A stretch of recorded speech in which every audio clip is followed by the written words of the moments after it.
Makin mesra, Luna Maya diduga liburan bareng Maxime Boutir ke Paris. Berita seleb terkini: Luna Maya diduga liburan bareng dengan aktor muda Maxime Boutir ke Paris, Prancis. Hubungan Luna Maya dengan Maxime Boutir memang sedang menjadi perbincangan publik. Kini, kedekatan mereka kembali disorot hingga kini disebut pergi liburan bareng ke luar negeri. Maxime Boutir memang sempat mengabarkan melalui media sosialnya bahwa ia akan pergi ke Paris, Prancis. Goodbye, Paris, tulisnya di Instagram, dikutip Jumat, tanggal 26 Mei tahun 2023. Sementara itu di lain sisi, Luna Maya juga sempat membagikan unggahan di luar negeri.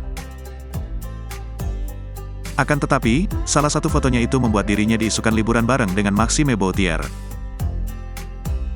Pasalnya, terdapat tas yang mirip dengan milik Maxime Boutir yang dibawa ke Paris.